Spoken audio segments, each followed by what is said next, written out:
এক যুবক একদিন কাইন্দা দিছে, বলছে হুজুর কোনদিন মনটা চায় 12 ঘন্টা ডিউটি করে আইসা কেউ নাই, এক গ্লাস পানি আগায় দিব, নিজের পানিটাও নিজে। বিদেশটা এমন না? সে কি আর বলে? বাড়িওয়ালাদেরকে তো বুঝতে দেয় না, মা কানবে, বউ অভাব চিন্তা করবে, এই জন্য বলে না, বলে না। এটাই তোর সন্তানের নিয়ম। কিন্তু নিজে সীমাহীন কষ্ট করে বিদেশের জন্য। আমার কষ্ট লাগছে দেখে, আমি হজ উমরায় গেছি যে সৌদি আরব, আগে কতবারই দেখছি, এরা নিয়ে যায় দাওয়াত দিয়ে দিয়ে তাকে রুমে, এই ছোট্ট গদ্দুর জায়গার মধ্যে কষ্ট করে থাকে। এক যুবক নরসিংদীর আমারে বলছিল একদিন, হুজুর আজ 11 বছর বিদেশ, বাবার ঋণ দেনা এখনো শোধ করতে পারি নাই, বাদ যেতে পারি না, বাবার ঋণ এখনো শোধ হয় নাই হুজুর, কিন্তু ট্যাবলেট হুজুর নাই, কেউ খুললে দিব। 12 ঘন্টা ডিউটির পরে মনটা চায় রাস্তা শুয়ে লাই, পরিশ্রমের কারণে ক্লান্তিতে মনটা চায় যা এনে শুয়ে থাই, খানা দানার কিচ্ছুর ঠিক ঠিকানা নাই, এত কষ্টের টাকা। আর তার ছেলেটা, তার বউটা, তার মেয়েটা এখানে মোবাইলে, ওই বেডি পাউডারে, ওই বেডি মার্কেটে, সব শেষ, সব শেষ। এই জঙ্গলি এখানে উলঙ্গ ছবি দেখে দেখে তার বাবের কষ্টের রক্তের পানি টাকা শেষ করে দিতেছে। তার বিবি 10 টাকার জিনিস 100 টাকা দিয়ে কিনে সমস্ত টাকা জলে নষ্ট করে দিতেছে, আর বেচারার একটা টাকা বাহির করতে ঘাম ঝরে পড়তেছে। কি মিয়া, এটা কোনো জিন্দিগি? রঙের গুড়ি, ছেলেরা এক একজন রঙের গুড়ি মনে করছে। নর্তকী দেখো, নাচ দেখো, উলঙ্গ ছবি দেখো, সারাদিন মোবাইল, এটারই মনে করছো জিন্দিগি। একটা সেজদা নাই। ডাকাত, মনে রাখো, দুনিয়াতেও সুখ পাইতা না, আখিরাতেও কিচ্ছু পাইতা না। সুখ কপালে জুটবে না, সুখ আর কপালে জুটবে, পেরেশানি পেরেশানিতেই থাকতে হবে, অপরাধী থাকতে হবে, অপরাধী। আল্লাহকে নারাজ করে দুনিয়াও সুখ মিলে না, আখিরাতেও সুখ মিলে না। এটা আল্লাহর ওয়াদা। আগুন জ্বালাইয়া, শরীরে আগুন লাগলে, ম্যাসের কাঠির আগুনও যদি কারো আঙ্গুলে লাগে, নখে লাগে, তাহলেও কেউ সুখে থাকে না। ঠিক কিনা বলেন না? সারাক্ষণ পেরেশানি, ঠিক না বলেন? আল্লাহ কোরআনে বলছে প্রতিটা গুনাহ একটা একটা আগুন, প্রতিটা গুনাহ আগুন, প্রতিটা গুনাহ আগুন। মিথ্যা একটা আগুন, চুরি একটা আগুন, জিনা একটা আগুন, ব্যভিচার একটা আগুন, নর্তকী একটা আগুন, উলঙ্গ ছবি একটা আগুন, সিনেমা একটা আগুন, নাচ একটা আগুন, জওয়ান এটা আগুন। আর এত আগুন শরীরে জ্বালাইয়া সুখে থাকা যায় না, সুখে থাকা যায় না। 2 জন যুবকও যদি বসে থাকো তো শুইনো, সেজদাবিহীন সুখ পাওয়া যায় না, সুখ মিলবে না।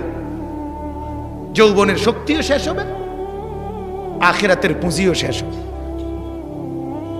কথা বুঝছেন না? মাওলানা মুফতি বেলায়েতুল্লাহ সাহেব বলছে না, এখান দিয়ে ছেলে যুবক তার যৌবন শেষ করতেছে, ওইখান দিয়ে হারবাল কোম্পানি পোস্টার লাগাইতে আছে। বুঝলেন না? হেরা বুঝে লাগছে তো, যেন দিয়ে লাগায় 30টা লাগায় লাল লাল পোস্টার, 2 ঘন্টায় ফলাফল, আবার আইও আমার তো বড়ি খাও, আবার জিনাবে বিচার করো, আবার উলঙ্গ ছবি দেখো। কারণ ওরা তো টের পাইছে যে যৌবন শেষ, শরীরের ব্রেক বুরুক সব শেষ। কাজে এই জন্য হারবাল কোম্পানির, নাইলে বাংলাদেশে করোনাও তো মহামারী, করোনার লাগিও তো এক লগে এত পোস্টার লাগাইছে না কোন দিয়া। কথা কর না কেন? হারবালের লাগে এত পোস্টার, কথা বলেন না? এটা কি মহামারী? তাইলে এটার লাগে 30টা ঘটনা কি? বুঝছে, বুঝছে যুবকের চরিত্র শেষ, যুবতীর চরিত্র শেষ, বোনও শেষ, ভাইও শেষ, ছেলেটাও বরবাদ, মেয়েটাও বরবাদ।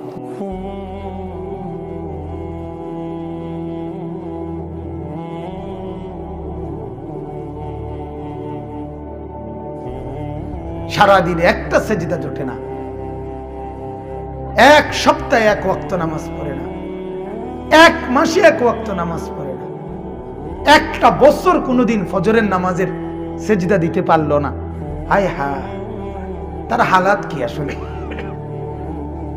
কি অবস্থা বলেন না, ভাবেন না কি জীবন, কেমনে রাত কাটায়, কেমনে দিন কাটায়, কিভাবে জিন্দেগি পার করে। আহারে আহ আহ,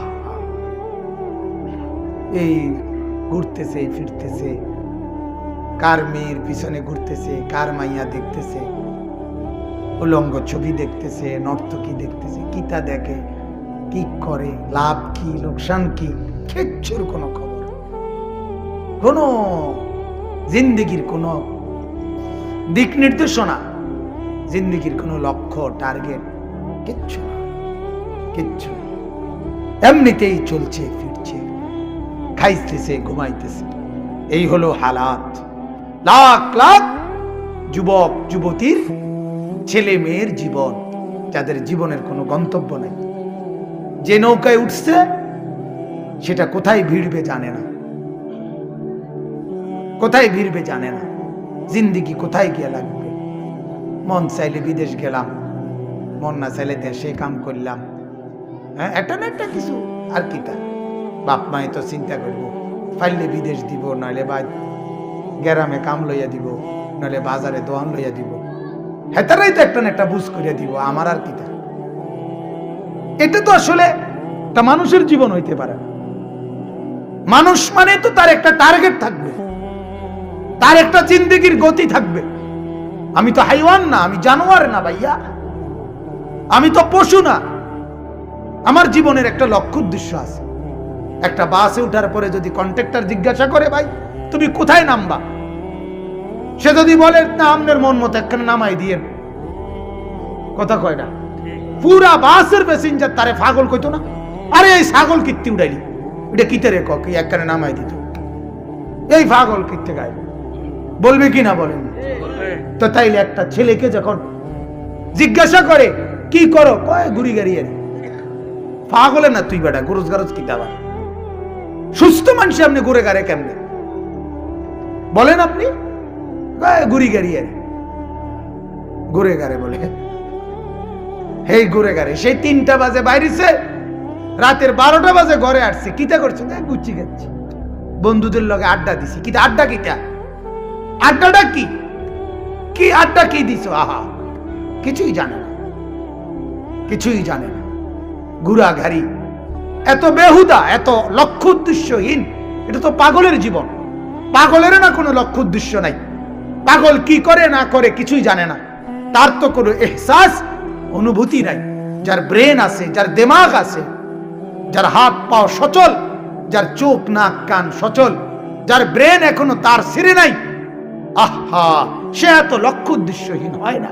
তার উপরে সে মুসলমান, মুসলমান সে। আমরা কিতাবে পড়ছি 10 বছরের নবীজির এক সাহাবী হযরত আব্দুল্লাহ ইবনে জুবায়ের রাদিয়াল্লাহু তাআলা আনহু, তিনি আপনার একদিন রাস্তার পাশে বন্ধুদের সাথে অল্প রাস্তার মধ্যে খেলতেছিলেন, একসাথে কয়েকজনে মিলে, 10 বছর বয়সে। হযরত ওমর রাদিয়াল্লাহু তাআলা আনহু, ওমর উনি আসতেছিলেন ওই পাশ থেকে, আসার দেখেই ওমরকে দেখেই ছেলেরা, ওই বাকি বাচ্চাগুলো ভাগ্যা গেছে ওমরের দেখেই। হযরত আব্দুল্লাহ ইবনে জুবায়ের রাস্তার এক পাশে দাঁড়ায় ছিলেন। হযরত ওমর এসে বললেন, তোমার বন্ধুরা কোথায়? হযরত আব্দুল্লাহ ইবনে জুবায়ের বললেন, আপনাকে দেখে চলে গেছে, ভাগ্যা গেছে আপনার ভয়ে। হযরত আব্দুল্লাহকে ওমর বললেন, তুমি ভাগলা না, তুমি গেলা না, তুমি যে দাঁড়ায় আছো? হযরত আব্দুল্লাহ ইবনে জুবায়ের বলেন, আমি ভাগবো কেন, আমি তো এমন কোনো অপরাধ করি নাই যে কারণে আপনাকে দেখে পলায়ন করতে হবে। দ্বিতীয়ত রাস্তাও তো এত সংকীর্ণ নয় যে আপনাকে আমি সাইড দিতে হলে একবারে এন থেকে যাইতে হইব, কথা বুঝেন নাই? রাস্তা তো প্রশস্ত, আপনি হাঁটবেন না, আর আমি তো কোনো অপরাধী না যে আপনারা দেখে আমি কি করতে হবে, পলাইতে হবে। কথা বুঝছেন কিনা? হযরত ওমর কিতাবে আছে, ওনারে বুকে জড়াইয়া ধইরা বলছিল, আব্দুল্লাহ, আমি বললাম একদিন তুমি বাদশাহ হবে, একদিন তুমি বাদশাহ হবে, খলিফা হবে। পরবর্তীতে হযরত আব্দুল্লাহ ইবনে জুবায়ের, ইয়াজিদের ইন্তেকালের পরে হযরত আব্দুল্লাহ ইবনে জুবায়ের এই হিজাজের খলিফাতুল মুসলিমিন হইছে। ঠিকই বাদশাহ হইছে, ঠিকই খলিফা হইছে। ছোট্টবেলাতেই তার জিন্দেগির কথা স্পষ্ট, জীবনের গতিবিধি স্পষ্ট। আমরা কিতাবে পড়ছি একজন সাহাবী ছিলেন যায়েদ ইবনে সাবিত রাদিয়াল্লাহু তাআলা আনহু। 13 বছর বয়সে উনি আল্লাহর নবী সাল্লাল্লাহু আলাইহি সাল্লামের কাছে আসছেন ওনার মাকে নিয়ে। ওনার মা বলছে, ইয়া রাসূলুল্লাহ, আমার এই সন্তান 13 বছরের, আপনার সাহাবী, সে যুদ্ধে যেতে চায়, আপনার সাথে যুদ্ধে অংশগ্রহণ করতে চায়। আল্লাহর নবী সাল্লাল্লাহু আলাইহি সাল্লাম বলেন, এত ছোট, যুদ্ধে নেওয়া যাবে না। বহু কান্নাকাটি করছে, ওনাকে অনুমতি দেয় নাই নবীজি। তখন উনি বলছেন, ইয়া রাসূলুল্লাহ, তাইলে যুদ্ধে যাওয়ার যদি অনুমতি আমাকে না দেন, তো আমি যুদ্ধে গেলাম না ঠিক, তা আপনি আমাকে আপনার কোনো কাজে ব্যবহার করবেন, লাগাইবেন, এমন কোনো কাম দেন এখন, তো আমি এটা করব। তো এনতে যাইতাম না। বুঝলেন এই কথাটা? মানে একটা কি করেন, একটা কিছু কাজ দেন আমার, আমি আজ এরা বাড়ি যাব না। আল্লাহর নবী সাল্লাল্লাহু আলাইহি সাল্লাম তখন তাকে বললেন, আমাদের এই অঞ্চলের কথাটা শুনেন, আমাদের এই অঞ্চল যে কুরাইশদের যে ভাষা আরবি পিওর, এটা ছাড়া আশেপাশে যে কয়টা ভাষা আছে, ইউনানি ভাষা, ইহুদিদের কিতাব বুঝার ভাষা, ইব্রানি ভাষা, এডি তুমি শিক্ষাইও, তুমি এগুলা শিখে আসো আগে। এই 13 বছর বয়সেই উনি পার্শ্ববর্তী অঞ্চল সফর করে অল্প সময়ের ব্যবধানে, বছর খানিক লাগে নাই, এর ভিতরে অন্য আরো 2-4টা ভাষা উনি শিখে পূর্ণ আত্মস্থ করে এরপরে আল্লাহ নবীর কাছে এসে বলছে, শিক্ষাইছি, অনকীর্তন কর। আল্লাহ নবী সাল্লাল্লাহু আলাইহি সাল্লাম বললেন, এখন থেকে তুমি আমার উপরে যে কোরআন নাজিল হয়, জিবরিল নাজিল করে, সেই কোরআন নাজিল হওয়ার পরে প্রতিটি আয়াত, প্রতিটি সূরা সর্বপ্রথম যারা লিখে রাখে তাদের মধ্যে 1 নম্বরে তুমি হবা আমার প্রথম লেখক, তোমারে দিয়ে আমি লেখাবো। এই হলো তোমার প্রথম জিম্মাদারি। দ্বিতীয় জিম্মাদারি, আমার কাছে অন্যান্য অঞ্চল থেকে যত লোক আসবে প্রতিনিধি কথা বলার জন্য যে কোনো বিষয়ে, তারা যদি ভিন্ন ভাষাভাষী হয়, তাদের মাঝে তরজুমান দোভাষীর দায়িত্ব তুমি আদায় করবা। বেটার বয়স হইল 13 থেকে 14। আল্লাহর নবী সাল্লাল্লাহু আলাইহি সাল্লামের কাতেবে ওয়াহি যারা, কোরআন যারা লিখতেন, নবীজির যে কয়জন সাহাবী লিখতেন, তার মধ্যে 1 নম্বর ছিলেন এই উনি। যার ফলে হযরত আবু বকর সিদ্দিক রাদিয়াল্লাহু তাআলা আনহু যখন খলিফা হইছেন, তখন আবু বকর সিদ্দিকের আমলে তিনি এই যায়েদ ইবনে সাবিত, এই উনারে, এই ছোট মিয়ারে, ওনারে বলছিলেন আল্লাহর নবীর পুরা কোরআন, আল্লাহর নবী আরো অনেককে দিয়েও লেখাইতেন তখন, কিন্তু বেশি অংশ লেখাইছেন ওনাকে দিয়ে। আবু বকর সিদ্দিক রাদিয়াল্লাহু তাআলা ওনার আমলে বললেন, তুমি পুরা কোরআনটাকে একবারে শুরু থেকে শেষ পর্যন্ত তোমার হাতে রেডি করে একত্রে একসাথে কোরআনকে জমা করে পূর্ণ একটা কপি তুমি বানায় দাও, এটা তোমার দায়িত্ব দিলাম। কারে কারে? এই যায়েদ ইবনে সাবিত, ওনার বয়স তখন 83, ঠিক না মা? তখন তাহলে এরপরে আবু বকর সিদ্দিক খলিফা হইতে হইতে 83 হয়ে গেছে। কত? 17-18 বছর হবে। কথা বোঝেন নাই?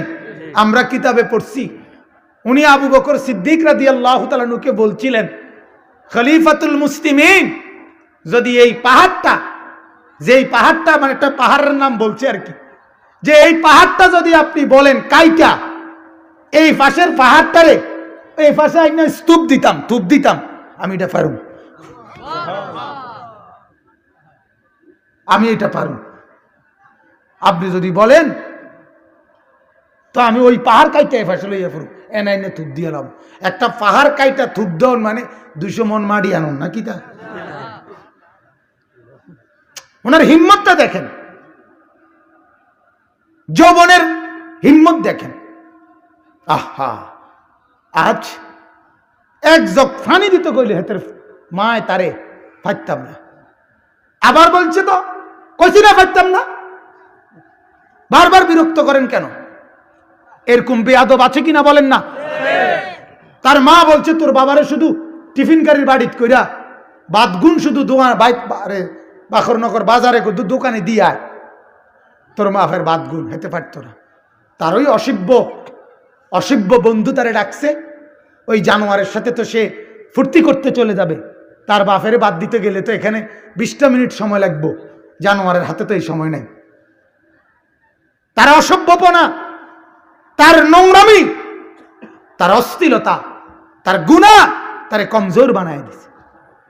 এজন্য কিতাবে আছে, হযরত আব্দুল্লাহ ইবনে আব্বাস রাদিয়াল্লাহু তাআলা আনহুমা বলছেন, গুনাহ মানুষকে 5টা ক্ষতি করে। কয়টা ক্ষতি? 5টা। গুনাহ মানুষের 5টি ক্ষতি করে। এক নাম্বার চেহারাটাকে কালো করে, সাওয়াদান ফিল ওয়াজহ, চেহারা কালো করে দেয়। 2 নাম্বার জুলমাতান ফিল কলব, অন্তরটাকে অন্ধকার বানায় দেয়। আপনি এজন্য দেখেন যত বেনামাজি, যত পাউডার ডলে, যত ফেয়ার এন্ড লাভলি ডলে, নামাজি নেককার মানুষ তার কোটি ভাগের 1 ভাগও ডলে না। এরপরেও যেই কোনো পৃথিবীর বিবেচনায়, যেই কোনো গবেষণায়, যেই কোনো মেশিন, একেবারে করোনা চেক করে যেই মেশিন, এটা দিয়েও যদি পরীক্ষা করে দেখা যাবে নামাজি লোকের চেহারা সুন্দর, বেনামাজির চেহারা নিকৃষ্ট। এটা একবারে চ্যালেঞ্জ করলাম, চ্যালেঞ্জ। পর্দানশীল নারীর সৌন্দর্য আর পৃথিবীর বিশ্ব সুন্দরী যে বুড়ি ব্যাটকাই হয়েছে, এ বুড়ির ব্যাটকা নিয়ে যা, কথা বলেন না, এই যা ব্যাটকাই রয়েছে। কিন্তু পর্দানশীল নারীর সৌন্দর্য কোটি গুণ বেশি, কোটি গুণ বেশি। সাওয়াদান ফিল ওয়াজহ, চেহারা কালো হয়ে যায় নাফরমানের, গুনাহ চেহারা কালো করে দেয়। জুলমাতান ফিল কলব, অন্তরটাকে অন্ধকার বানায় দেয়, অন্তরের মধ্যে কোনো আলো থাকে না, এজন্য কারো প্রতি দয়া মায়া থাকে না। আর যদি সবকিছুর মধ্যে স্বার্থ, সবকিছুর মধ্যে স্বার্থ পড়ে, আমার লাভ কি, আমার লাভ কি, আমার লাভ কি, আমার লাভ কি, আঁশ দিতে হলেও আমার লাভ কি। আপনি যে আমারে বললেন রিসিপশনে বসে আঁশ দিয়ে থাকতাম, লাভ কি? কইয়া দিছে কোম্পানি, আঁশ দিয়ে থাকবা বেতন বাড়ব, যত ব্যাটকাইবা তত বেতন। কথা বুঝেন নাই? এই লাভ কি? তাইলে অন্তর অন্ধকার। 3 নাম্বার হলো ওয়াহানান ফিল বাদান, এইটা বলতেছিলাম। 3 নাম্বার হলো আব্দুল্লাহ ইবনে আব্বাস বলে প্রত্যেকটা গুনাহ মানুষের শরীর দুর্বল করে দেয়। কি করে দেয় বাপ? দুর্বল করে দেয়, দুর্বল করে দেয়। ইমানদারের শক্তি আর নাফরমানের শক্তি প্রতিটা গুনার কারণে দুর্বল হয়।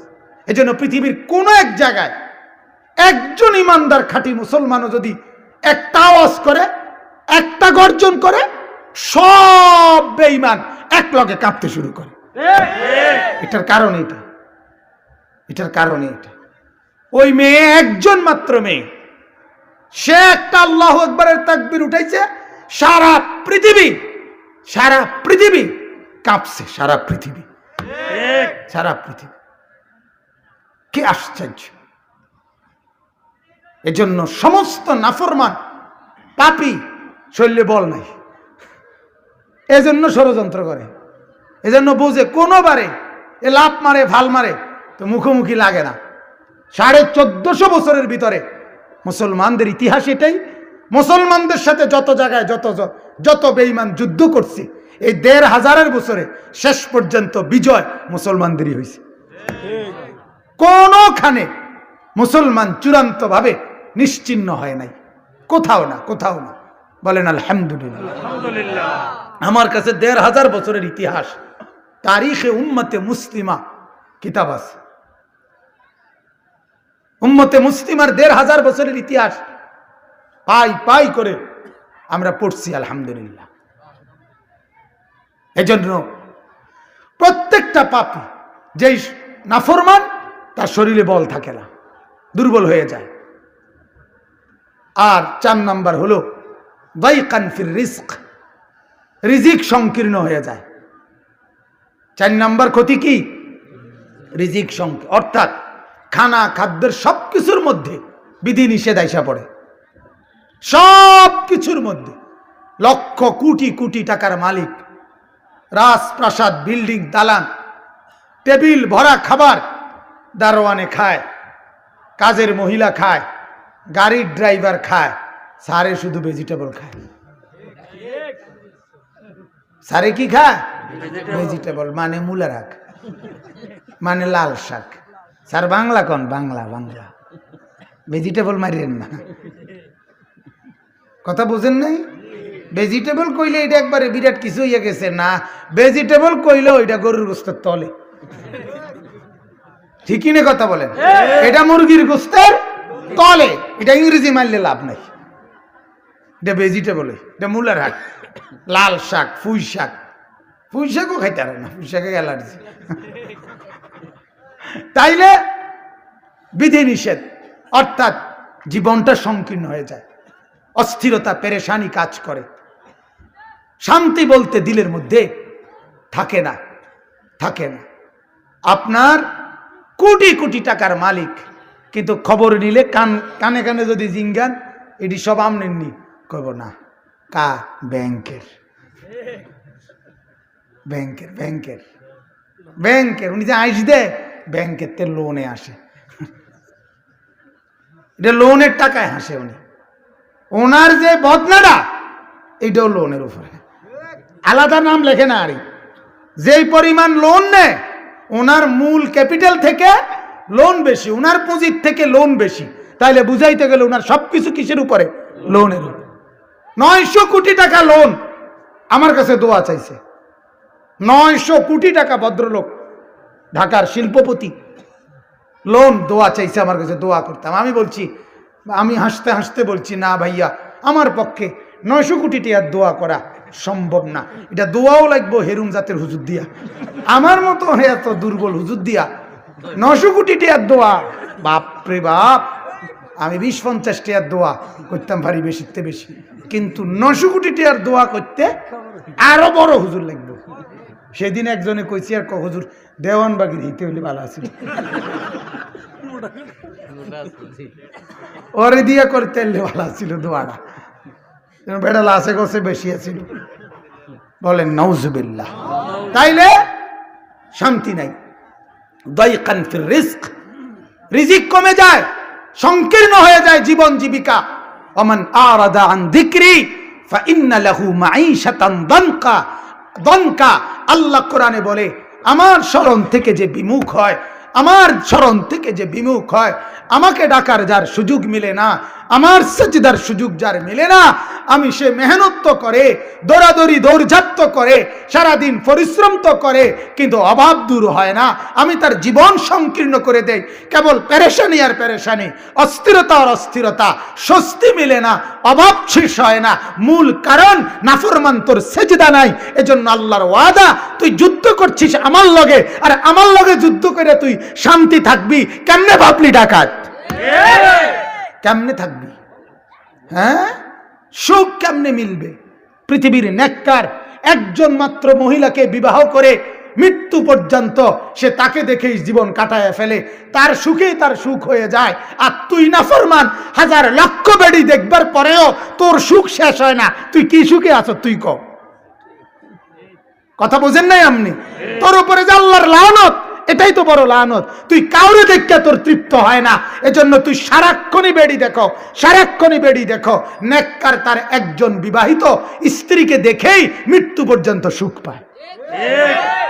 এটা নিয়ামত, এটা নিয়ামত, এটা সুখ, এটাই আনন্দ, এটাই তৃপ্তি। ফাইন্না লাহু মাঈশাতান দানকা। আল্লাহ বলেন, আমার থেকে বিমুখ হবা, আমি তোমার জীবন সংকীর্ণ করে দেব। ওয়া নাহশুরুহু ইয়াওমাল কিয়ামাতি আ'মা, আর কিয়ামতের দিন আমি আল্লাহ তোমাকে অন্ধ করে তুলব, অন্ধ অন্ধ। ক্বালা রাব্বি লিমা হাশারতানি আ'মা ওয়া ক্বাদ কুনতু বাসীরা।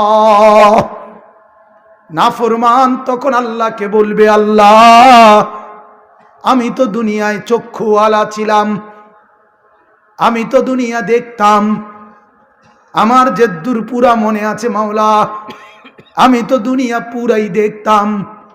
আজ হাসরের মাঠে আমাকে কেমনে এটা দাঁড় করাইলেন? আমি যে মাওলা কিছুই দেখতে পাচ্ছি না, আমাকে কেন অন্ধ বানিয়ে দিলেন? দুনিয়ার ৬০ বছরে তো আমি অন্ধ ছিলাম না। আল্লাহ বলেন, না নাফরমান, তুই মূলত অন্ধই ছিলি। তুই যা দেখতি সেটা তো আমাকে দেখো নাই, আমার কোরআন দেখো নাই, আমার মসজিদ দেখো নাই, আমার দ্বীনকে দেখো নাই। তুই তো মূলত নাফরমানি দেখতি। আসলে তুই অন্ধই ছিলি। যে চোখ আমি মাওলাকে দেখে না, এই চোখ মূলত অন্ধই হয়। যেই কান আমি মাওলাকে শুনে না, ওই কান মূলত বধিরই হয়, বয়রাই হয়। যেই দিমাগ আমি আল্লাহকে ভাবে না, ওই দিমাগ মূলত মাতালি হয়, ওই দিমাগে কিছু নাই। যেই দিমাগে আল্লাহ নাই, ওই জবান মূলত নাই। যেই জবানে আল্লাহ নাই, ওই কান মূলত নাই, যেই কানে আল্লাহ নাই। এজন্য আল্লাহ বলেন যে, ও আমার বান্দা, দুনিয়ায় আমি মাওলার অগণিত নিয়ামত, আমার আয়াত, আমার কোটি কোটি নিদর্শন চতুর্দিকে তোর সামনে মেলে ধরেছিলাম, কিন্তু তুই সবগুলো ভুলে গেছিলি। আজকে আমি মাওলাও তোকে ভুলে গেলাম। কাযালিকা আতাতকা আয়াতুনা ফানাসিতাহা। দুনিয়ার ৬০ বছরে, ৩০ বছরে আমি মাওলার অগণিত নিদর্শন তোর কাছে এসেছিল, তুই ভুলে গেছিলি। তোর সব মনে আছে, শুধু সেজদার কথা মনে নাই। তোর মোবাইলের মিস কল তোর কানে বাজছে, কিন্তু এত বড় মসজিদের মাইকের আজান তোর কানে বাজে নাই। কিরে বাবা? আল্লাহ বলেন, তুই আমাকে ভুলে গেছিলি।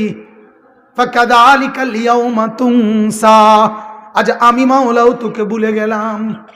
যা হাসরের মাঠ ঘুরে দেখ, যাদেরকে রাজি করছিলি, যাদেরকে খুশি করছিলি, তোর বিবিকে ডেকে বল, তোর ছেলেকে ডেকে বল, তোর মেয়েকে ডেকে বল, তোর বন্ধুদেরকে বল, তোর পড়োশীদেরকে বল, তোর এলাকাবাসীকে বল, মেম্বারকে ডেকে বল, চেয়ারম্যানকে ডেকে বল, তোর এলাকার মানুষকে ডেকে বল, তারা তোকে কোনো সহযোগিতা করে কিনা। আল্লাহ বলেন, ফাইদা নুফিখা ফিস-সূর ফালা আনসাবা বাইনাহুম ইয়াউমাইদিন।